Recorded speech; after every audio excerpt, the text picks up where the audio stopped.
Hey Shiners, some product knowledge here for you on beer. Our 72 tap lines run a gift from the gods. The beer story goes well beyond Beer City of Asheville. If you really want to go back to the beginning, 5,500 years ago in Mesopotamia, at that time the human race were nomads, and they would just be drifting aimlessly, and one day they found some residual barley that would have been soaked in water and germinated a bit and fermented a bit, and they were curious, so they drank this porridge, started feeling great, and figured, you know, there must be a reason that we should settle down and stop being nomads and develop an agrarian society and plant crops and set up village, basically in the river valleys. And so it all began back there. We're going to give credit for stopping nomadic behavior to beer. In fact, if you love beer history, and I'm kind of a beer geek as far as the fun stuff of how all our developments have been paired with beer, look up on YouTube. It'll be on a link right at the bottom of the video here, the How Beer Saved the World. It's a 45-minute show developed by the Discovery Channel, streams for free on YouTube, and maybe even giving beer too much credit, but everything from building the pyramids to modern science and the industrial age and everything in between. But we're going to advance from 5,500 years ago to a fateful night in Boston at the Green Dragon Tavern. Several rambunctious young men catching a beer buzz and planning their futures and saying, you know what, these British troops really don't belong in our new nation. Let's catch a buzz and go down to the harbor and throw all the tea in the harbor and start the greatest country in the world. So yeah, I don't know if that kind of courage would have been possible without the tavern's beer serving that night. But luckily America started in the Green Dragon Tavern that night, and then George Washington planning the Continental Congress and other taverns in the Northeast. Many things have been attributed to beer and its moderation. I love this beverage. It's a beverage of built-in conviviality, of goodwill, and moderation. In fact, yeah, the Catholic Church contacted Arthur Guinness back in Ireland in the 1700s, going, save our nation from the scourge of whiskey, bar fights, too much too soon. We know we're not going to stop the Irish from drinking. So, can you give us a moderate beverage of 5%? And thus Arthur Guinness started Guinness for a beautiful, mild stout where the villagers would hang out in taverns and talk to each other for a while. And they would have goodwill, and this was a feeling of community.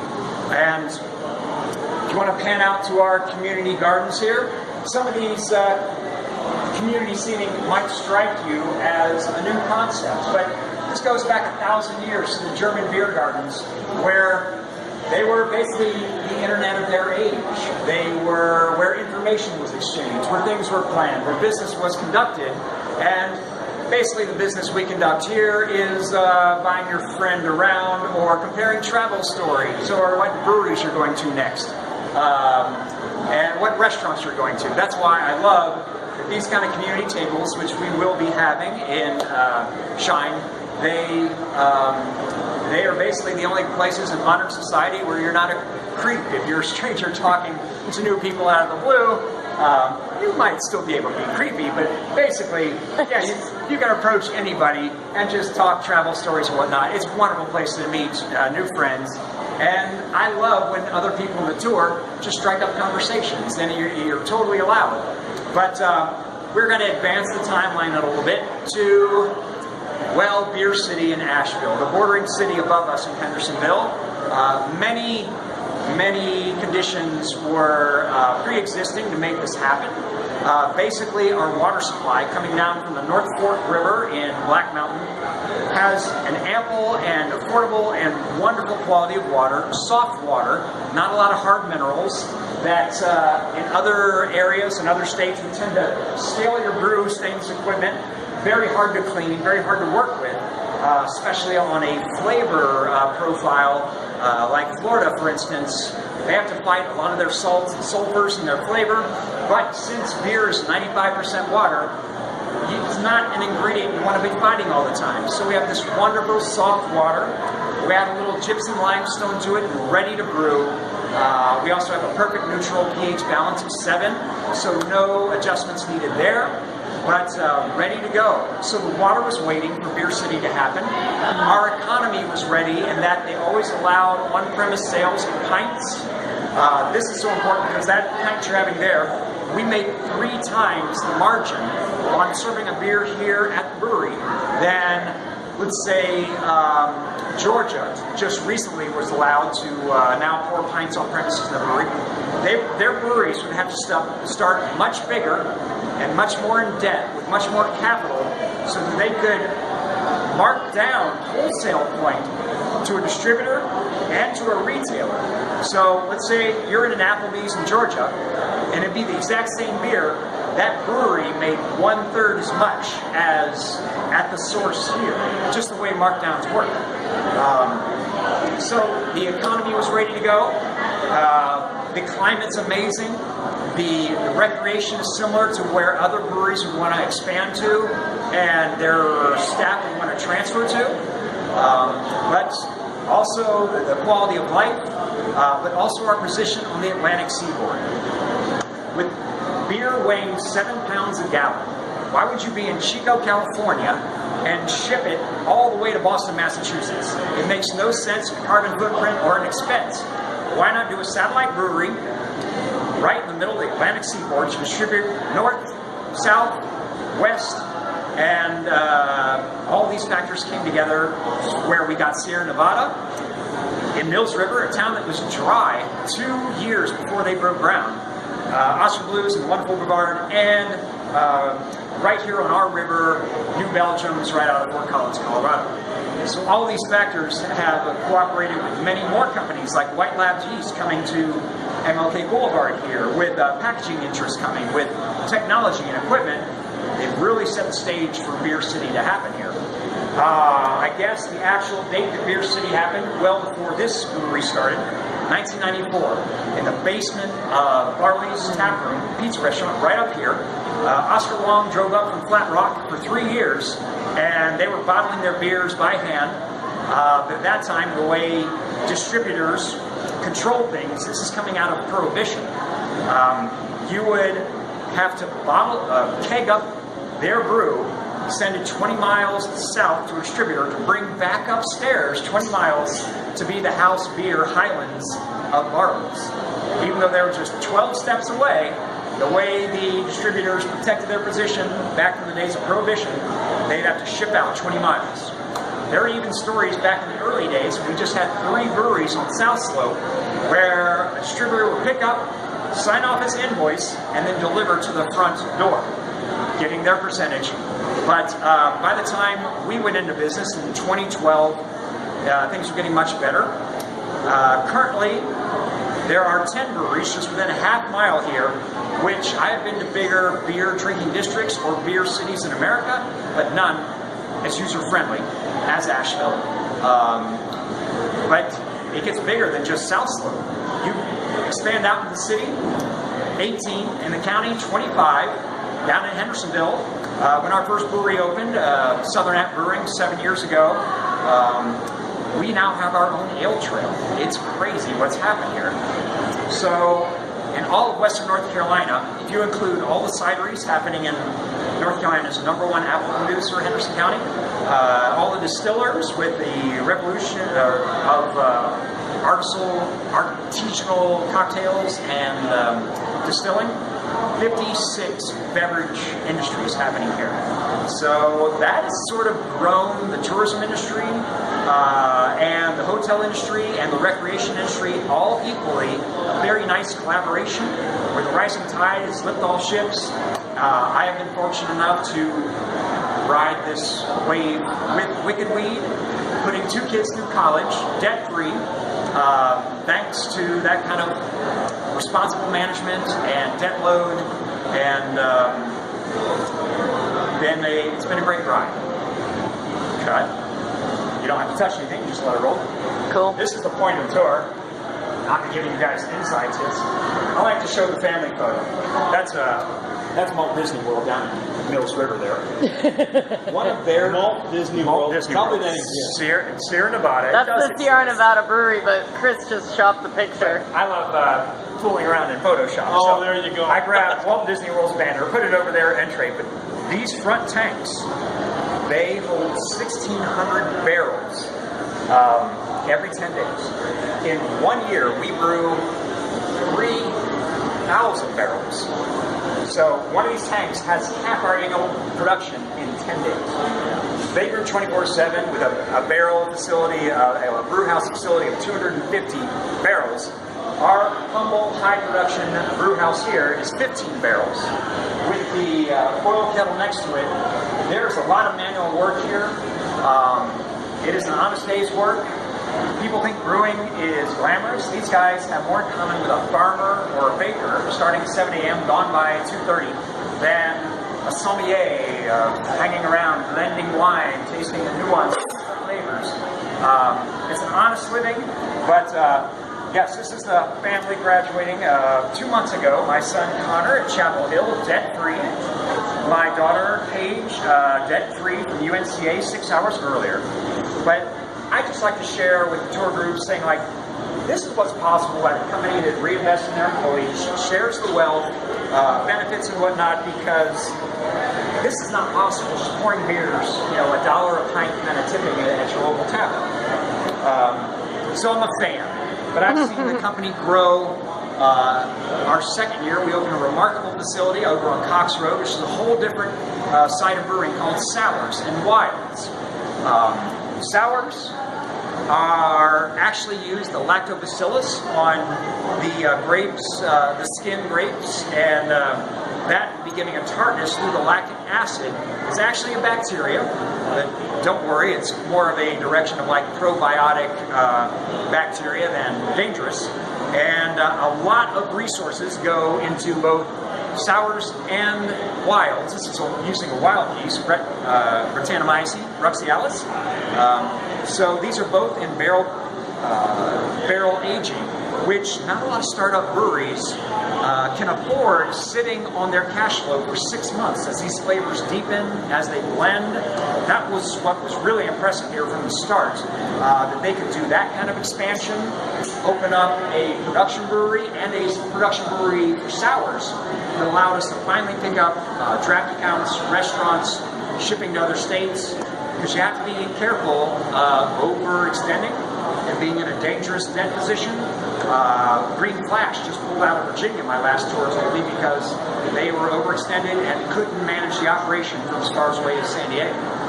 So yeah, there are other beer cities and beer areas of the nation: San Francisco, San Diego, Austin, Texas, Denver, Portland, Maine, but the city's got it going on with only 110,000 year-round residents. We have 18 breweries in town. That's why we're considered a beer city. When you divide out how that number divides into the population, yeah, Portland, Oregon has 88 just in their downtown, but they also have a population of 550,000. So yeah, it's very user-friendly here, but that is the story of Beer City and the water. But let me get into the ingredients and the process for our viewers at home. And their barrel aging is not just for sours and wild beers. You can do clean beers, like the one we have fermenting behind you today at 12%, bourbon barrel-aged imperial stout. That is a clean beer, meaning we add the yeast. It's not a wild yeast or a lactobacillus bacteria. We control the flavors with what we add. Clean beers can also be in the gin barrels. I think I can share this version of Coolcumber with you because 3 months in Kings Mountain gin barrels from Cardinal Distillery, it deepens the flavor, brings it up to 9% through more malt, basically more fermentable sugars. That's where you get your ABV. But a gorgeous juniper berry and basil and cucumber puree that it's going to get closer to the texture of an actual cocktail. That is part of our cocktail series, a number of beers, which you're going to get to taste the Dark and Stormy today, an amazing rum barrel aged with molasses and finishing with ginger, just like a cocktail. But yeah, clean beers can be IPAs, Belgians, lagers. Basically, all beers are classified by their yeast. The yeast families of lager yeast, that's cold fermenting at a lower temperature on the bottom of the vats, or ale yeast, which Belgian is a subsidiary of that, which is warmer temperature fermenting at the top of the vessel. So we have lagers, which pilsners are a subset of, with that lager yeast. And we have all ales, which you have stouts and porters and ales and IPAs and Belgians, being the ale yeast. The heart of beer is malt, and that's where we get all our fermentable sugars. The job of a brewer is not to make beer, it's to make sugar water. They stand right here. It's a 5-hour process. We mill outside, and I'll show you that outside, but bring the grain to the hopper, we hydrate, bring into a 2-hour steeping, and that is where they extract the sugar for the fermenting sugar by yeast into alcohol. Thank God. But it's their job to stand here, form a mash bed, which is sort of a filter in itself. As the water drizzles down, it needs to be even without any erosion tracks. And also there's a false bottom called a water tun here, a little sieve. These are massive hits here in the bottom. But our 15 barrel gives us a slow flow rate of about 2 hours into our mash tun. But 80% of every one of our 600 recipes is the same malt. It's a basic Canadian 2-row malt. It's just a simple golden neutral malt. We're getting a little smell-o-vision here now. Check it out. It's like a bready breakfast biscuit. And when they're mashing in here, the whole place smells like a bakery. That's what I love about home brewing. When you boil the hops in the next step, there's a whole cloud of herbal, amazing, earthy, medicinal kind of smell, aroma. But if you poured honey on your grape nuts in the morning, it would taste like this honey malt, just another variety of barley. Feel free to taste it. It's safe. It's a little dry, but you got some nice manna here to wet Mom, the you whistle. like grape nuts. Taste it. It's really good. It's yummy. But malting... It tastes like grape nuts, right? Yeah. Malting is just a process, a very old world skill, an amazing skill they've been doing for 1,000 years in the UK and Germany. They've been doing it so well, we can get 90% of the sugar out of their grains. Locally, the guys are great over at Riverbend Malt House. We're their biggest customer, but we can only get 80% of the sugars out of local grain. That's just how the climates work. And you can malt any cereal grain.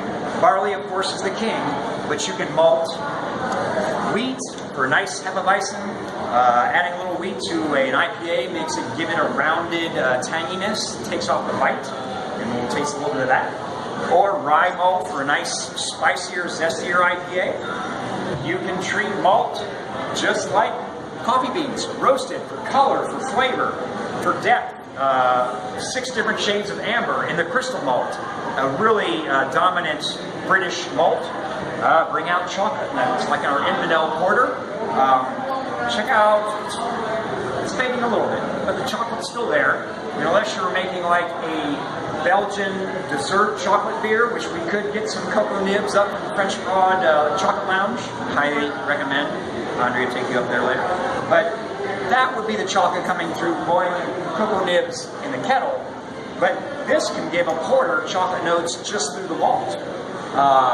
Or, God bless Guinness, bringing on the full black patent malt, a whole bunch of fiery, toasty carbon on this. Christmas is still in there. It's got a beautiful campfire toast to it to get out a lot of drier or sweeter stouts. So that's the heart of beer, the spice of beer, the flavor of beer is hops. Hops are an amazing plant. Medicinal, antimicrobial, antibiotic, preservative. Hops, the name IPA, originally invented by the British, which is ironic because they hate hoppy beers, even though they call their beers bitters.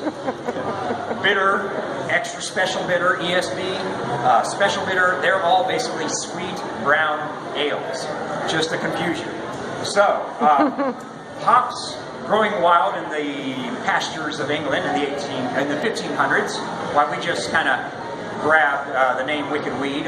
Henry VIII hated that he was losing tax monies on the peasant brewers going out and picking these wild vines, where they were just, it looks like a kudzu, but just wild blossoms in here, cones, which Sierra Nevada still uses the dry hopping full cascade cones in their beers. But they're going out and not paying the monastery, the Roman Catholic Church, the head of what Henry was, and getting tax monies from them, previously bittering with a herbal spice combination called Gruit, G-R-U-I-T. So yeah, he hated them. He fought them, outlawed them, but it just makes a great T-shirt actually saying Wicked Weed, especially in Colorado and California. Anyway, Wicked Weed, but they're an amazing plant, preservative and anti-inflammatory, hundreds of flavor descriptors. I'm going to let you smell the German hops first in the Noble family, much more subtle, softer, elegant, kind of an aromatic oil. Might remind you of lagers or pilsners. That's the Czech, right? Czech says what? Says what? These are part with like Tettinger, Holler Tower, Pilsen, all kind of hops. Now I'm going to blow away your smell receptors with the bittering alpha acids. You want to know over there? I need this a one going to sniff. show up in the IPAs, in the hopped bitters, and it's going to be much more resinous, dank, citrus, stone fruit, tropical, earthy. I mean, there's just hundreds. But it's going to be really pungent for the nose. I think it smells wonderful. It's my favorite. Pass it back to Andrea to smell for the rest of the filming. You just hold on to that one. I love the way that smells. So good. But we use different hops at different times for different balancing of all this sweetness coming off the malt sugar. You could ferment beer just called wort as sugar water. When it's not fermented, it's not beer yet. You could balance all this sweetness. Well, you could not hop it, not balance it, and you could still drink it, and it would be alcohol, but it would be disgusting, actually. You need to balance and layer your beers, bittering it in the beginning of a 90-minute boil in this boil kettle with bittering alpha acid hops. These are just compressed petals. Home brewers use it. It's just easier to use this way. A lot of alpha acids, a lot of aromatic oils, but a brute force, basically. At the beginning of the 9-minute boil, that balances the beer. At the end, at the flame out, at the whirlpool step, we would add the softer hops that need to be gentler. That would be like a hopping of lagers and pilsners. So, centrifuge or whirlpool pattern concentrates that hop shrub, that residue in the middle of the boil kettle, a hop cone. And then we cool it down because yeast, millions of cells, doubling every couple hours, suspended in water. They are living organisms just like us. They want to be comfortable, 68, 70 degrees. So we're going to cool it down from 220 degrees through these airline hoses. These are literally, we carry jet fuel. It's how we move everything around in a smaller brewery. Sarah in New Belgium, they have all their hard pipes labeled with arrows and signs. It's massive, but this is still a little bit of manual work. So if you'll pan over to the magic makers, these fermenters here are where the magic happens, where the yeast does their job. This is a very rare situation where we have this container for a 12% beer blowing off, out of control, and I'll cut in some footage, but usually a beer can be contained in a little boiling, a little bubbling 2-gallon bucket of water, and that blow off, that venting is very important because it's a safety feature.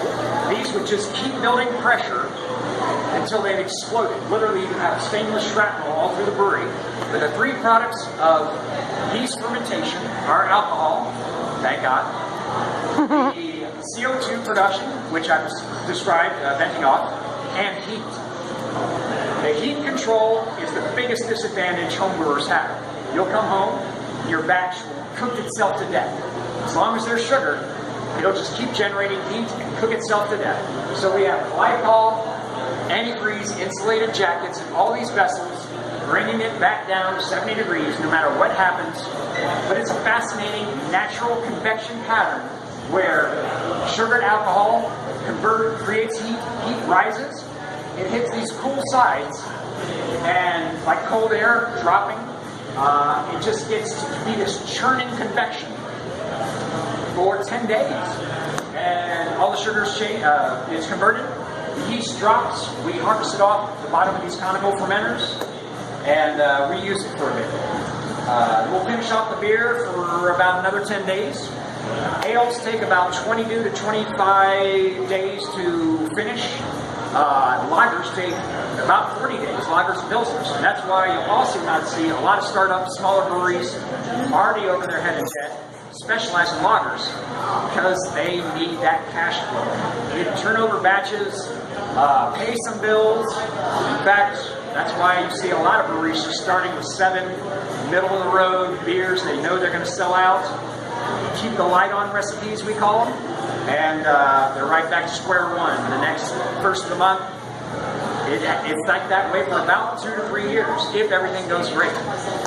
That's why I joined up here. There was great capital. I knew they could swing for the fence, and they opened up in 28. So, conical fermenting, not the only way to go. Think about those cap fermenters. They're used for ales because all that pressure sort of stresses out the yeast, giving it a heavier ale flavor. If we want really beautiful, buttery, rich, soft, hay-like farm flavors of the Belgians, you want to let it open up, be fluffy, with an open fermenter, an open top. In the old country, they call them cool ships. Long, flat tables, about 30 feet long, 2 feet deep, be this beautiful, long wave of yeast cake, of croissant. And what that does, on a chemical level, it allows the yeast to ferment without all that pressure and produce these flavor compounds called phenolics and esters. Esters are like the products of the yeast you taste in Hefeweizens and wheat beers that give you those clove and banana finishes, and phenolics are a little more for the mouthfeel. But I'm standing in front of our variation of a cool ship, because in downtown Asheville, we don't have an attic where we can open up the dormers of the monastery and capture the wild yeast in the river valley. That's what's so beautiful is wine connoisseurs always talk about terroir, the flavor of the land. When the monks and the brewers back in Belgium and Germany opened the dormers to their cool ships, they were capturing the flavor of their land, only available in their river valley of their village, and even different year to year. It was literally a product of their ecosystems. And so this concept about bottling up your beer and shipping all over the country was ridiculous to them, because if you like what we do, if you like our flavor, come to our village, stay with us, talk to us, have dinner, and enjoy our beer. So we didn't have an attic like that here. So we built a positive pressure room, the only one in the southeast, I think. But the open fermenter is still climate controlled. There's the glycol in the wall there. But I will cross-cut the actual croissant footage of actually going off. There's not an actual batch in here now. But you can see by this footage that it's bubbling over, it's going to town.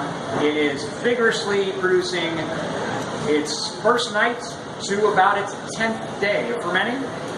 And then we'll open up this room, because we didn't want to make wild South Slope parking lot bacteria beer. We just wanted to be open to a controlled environment, the yeast that we put in here. So we'll transfer out and finish it in these cap conditioners. But since we do have a 72 tap amazing glycol cooler here at Shine, let me take you into a brewery's walk-in, one of the bigger ones I've seen, and show you how nice it is when 38-degree temperature controls the proper flow rate and foam and keeping clean lines. These are all very important investments in your business. For a fast, proper head pour at the bar, the customer's not waiting 5 minutes for a pint, your beer tender's not getting burned out, pouring off 3 glasses of foam, and the owner, brewer, is not pouring 40% of their profits down the drain with every keg. Every restaurant owner, every brewer, every bar owner has to make this decision at the beginning. Am I going to skip all this expenses of cleaning our lines, of buying used kegerators, of chilling the beer to 50 degrees, and then pouring 40% of every keg down the drain? Or am I going to set it up properly with a proper restriction and flow rate and clean lines and cooling where we can capture about 90% out of every keg? There's no getting around it. Everybody has to make this choice. And Bobby and Layla, as you can see by our glycol cooler, have made the right choice of quality, brand new, fresh 72 taps. Right this way. This will be very refreshing at 38 degrees, the humidity.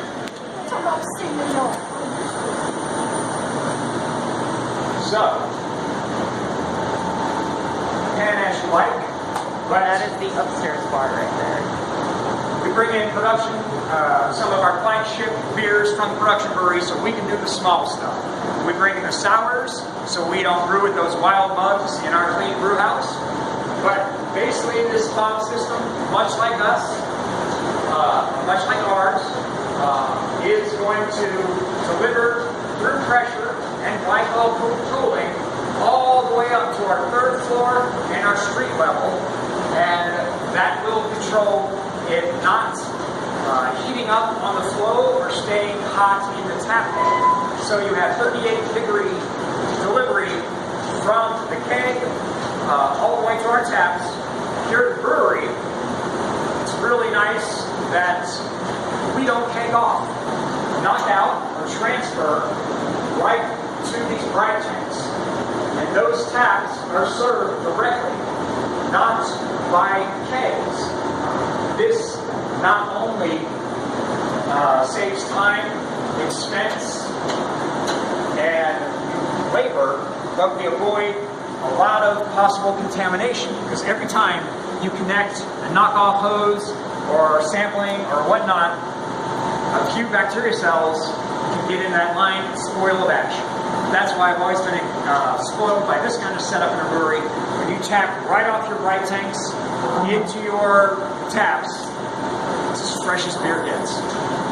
So, I hope you've learned a little bit more about beer and appreciate the long history of thousands of years arriving to your glass.